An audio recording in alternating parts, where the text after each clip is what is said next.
those polycephalic vesicles that are starting to form and kind of make bubbles off to the side of our chick's head. You can kind of think of it like that. You can also know this is polycephalon tissue because we have our lovely olfactory plateaus right here starting to invaginate into that tissue on either side of the head. Again, we have our truncus arteriosus right here and our atrium at the bottom filled with blood. And then, of course, our sinus venosus, and you can actually see the left common cardinal vein starting to connect into that right here. Since we see this left common cardinal vein connecting into that sinus venosus, we know these two little veins right here are going to be our posterior dorsal aortic roots to either, posterior cardinal veins to either side of our dorsal aorta. Posterior cardinal veins. It's on the right track when I go. And then, of course, we have our lovely esophagus right here, this little tiny white dot. And then we're in our spinal cord, of course, with our notochord. And then our dermatome of our somi right here. So that's atrium's right here. So that should all be reviewed from last week. If we move, yeah. How do you know when the esophagus turns into the stomach? Next slide. It's not a big difference, but you'll notice on here, it's kind of a very, very small white little hole. The next slide isn't much different, but you can tell it's a little bit bigger. And when it gets a little bit bigger on your slides, that's what we're quantifying as that stomach region, where it's going from esophagus to stomach. So it's not a big difference, but you will notice a little bit of a difference with that. It's kind of hard to tell. So since we started with the stomach on this slide, all this lovely tissue surrounding it is, of course, going to be mesentery, but it has a specific term associated with it when it's surrounding the stomach right here. It's going to be the mesogastrium tissue. So if you see that, that's what it is. How do you spell that? Mesogastrium? This is how you spell it. So double check my spelling all the time.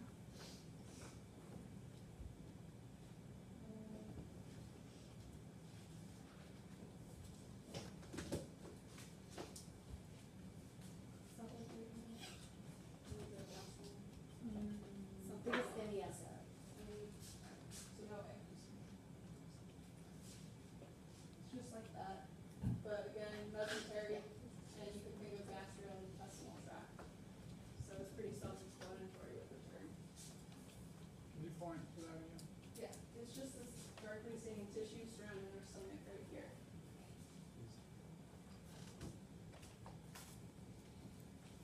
We've moved a little bit farther back in our heart region, so we can see our ventricle now quite clearly here. Ventricle is pretty easy to ID on your slide since it's so large.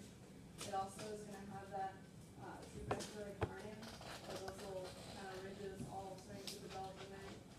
If we were asking to identify it, the trabecular carnium, we point to a specific region of that ventricle, like right there, where you can really see that kind of rippling, bubbling action. How it looks to me. So we wouldn't point to the whole structure if we're asking you to be specific about that individual little ridges. Above that, we're actually going to have our ductus venosus that I mentioned last week. And this ductus venosus is that specific portion that's connecting into the sinus venosus. And it's where those Vitalin veins are basically connecting in, if I can explain that right. So you have your sinus venosus, ductus venosus, and those two Vitalin veins merging into that ductus venosus. And basically what this does is the liver of our baby chick right now is very well developed. And so by having it kind of bypass the heart or the liver right here, we're not putting undue stress on the liver. So that's all those Vitalin veins are doing. They're bypassing our liver tissue right now. It doesn't have to filter out bad parts.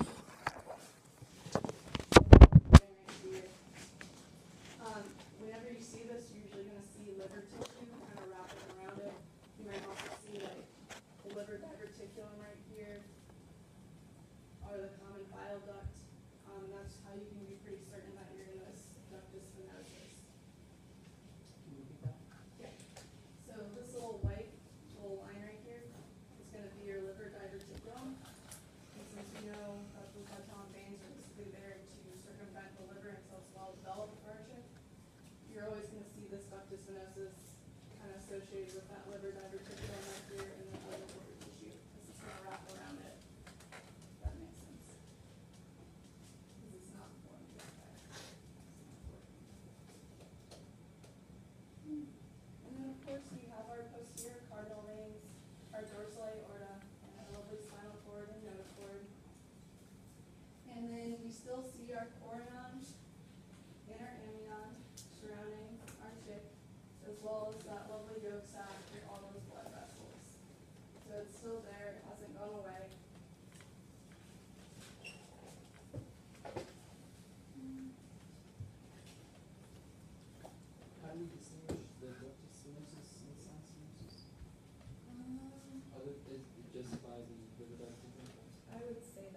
sure. Let me look it up and see if I can figure it out. See, it's gonna be closer to your ventricle too, guys, because it's farther back, as opposed to when we can see everything together with that sinus stenosis. It's kind of estimation at this point, almost. Even definitive. I think it'd be more like an accessory question at this point. It's kind of like more in the middle of the liver. It's like a big, like, kind of vesicle in the middle of your liver. So it's already past the point where your, sinus stenosis, like, hooks up to the common cardinal veins. You'll see the liver hooking by, like, the gastroempatic ligament, or whatever it's called. And that's when you can see that that's like the liver, not the sinus stenosis, and inside of it will be the ductus stenosis. So it's continuous, but like when you basically have to see the liver to see the ductus stenosis. Now that it is. Again, here's our ventricle. This isn't really a good picture of it, but you can still see that circulate RNA kind of bubbling in there inside that ventricle. We also have that external portion kind of happening right here. That's why it's kind of like outside looking. We're getting back into that point because these slides aren't fully kind of past that point where the chicken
again, we have that lateral body fold and that lateral limiting sulcus. You can see it pretty well on this side.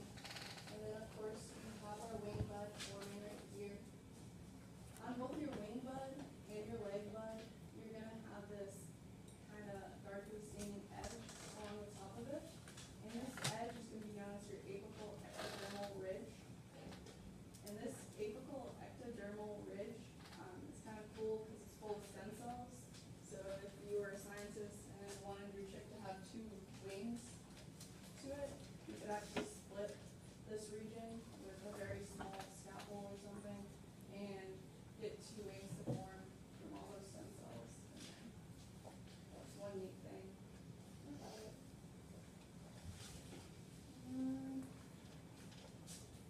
You can see our mesonephros pretty well on the slide too. Again, it's next to those posterior cardinal veins. And we can also see how our dorsal aorta is kind of moving closer to our ditylenal veins right here. And that's just important to keep in mind because we're going to start seeing it split off in the next slide. Nothing else really important in this slide. We're getting really far back into our chicken, so nothing new is really popping out. So here we can see that dorsal aorta has split into the two roots again, since we're so far back in our tail now. And it is connecting to those vitelline arteries, the middle arteries at this point, since we're so far back in that tail. So we're past those veins now, and these will be the arteries connecting to those dorsal aortic roots.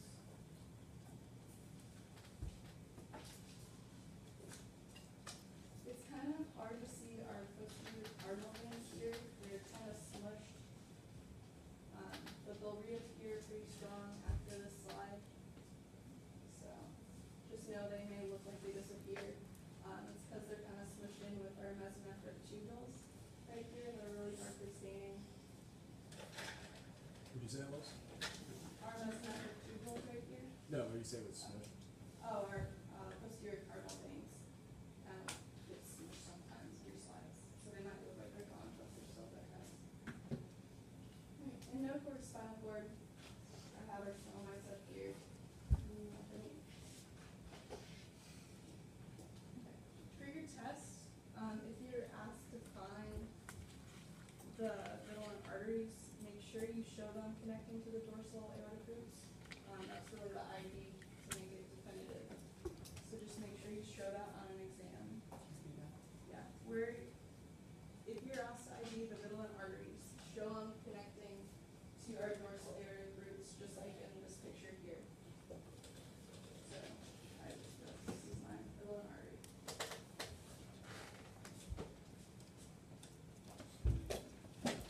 And again, the lateral body folds are right here, and that lateral limiting sulcus is right there.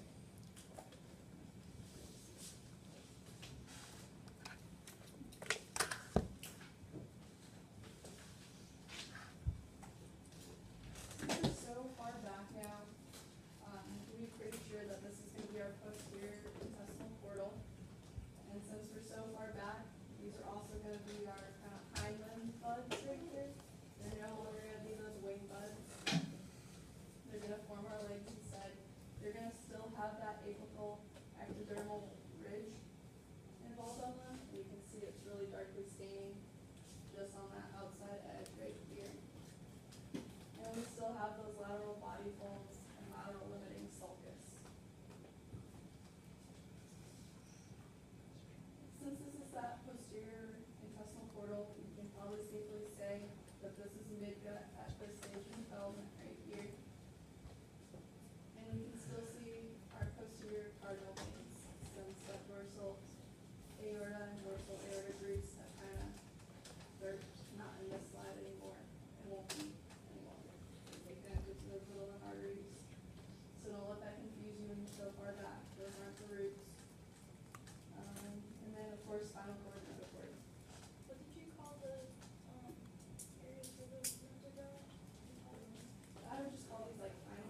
still have those hind limb bugs and our lateral body folds, which are likely staining.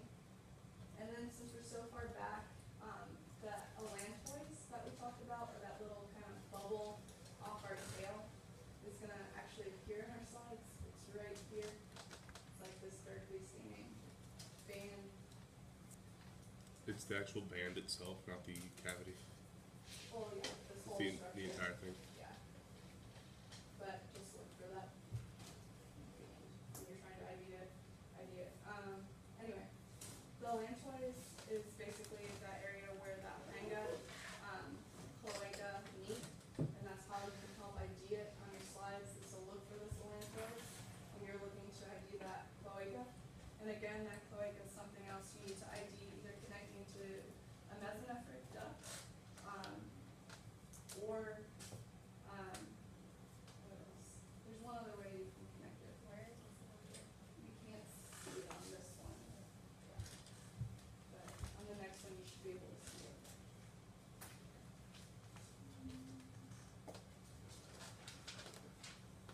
So, right here, we're still not sure if these are tubules or ducts, but on our next slide, we can be pretty positive. Okay, so here you can see that allantois has kind of connected into our hind gut right here. And it's pretty sure that these are ducts right now, those mesonephric ducts.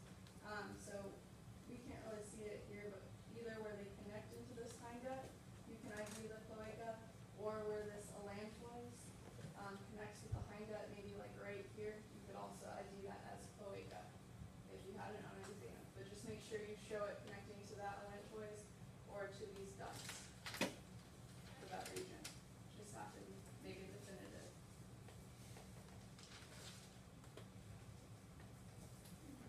And then one last neat thing on this slide, this kind of tissue right here, where that allantois is connecting to our hind gut, is gonna be known as the allantois stalk.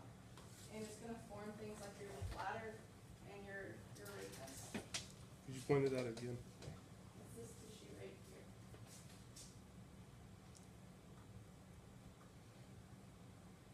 So it's not going everywhere right here, but just where it's connecting.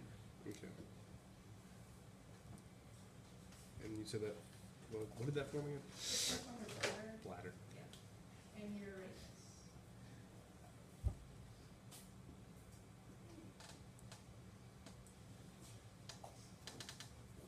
So at this point in our slides, we're pretty far back into that tailbone region.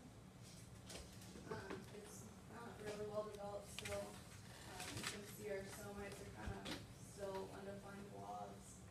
On some of your chicken slides, you might also notice it looks like your intestine is extending beyond where it should. And this is just known as that post-anal gut, and it doesn't really do anything. You might see it in your chick, you might not. And then you'll also notice that our chorion and amnion are fully formed here, and we don't have that oval anymore. We passed that little oval we saw before.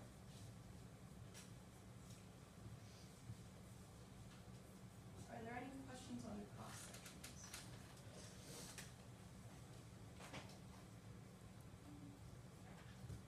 One last thing to go over today are just your sagittal sections. Just be familiar with them. You can have questions off of them, even though we don't really cover them on the PowerPoint. But you saw them again with that 48-hour chick. So if we just start on either the left or right side of our sagittal sections, we can see that lovely lens vesicle right here. Sorry, our optic cup and our lens vesicle. And our choroid fissure. You just go along, you can get some more defined structures about halfway through our chick. So, let's see.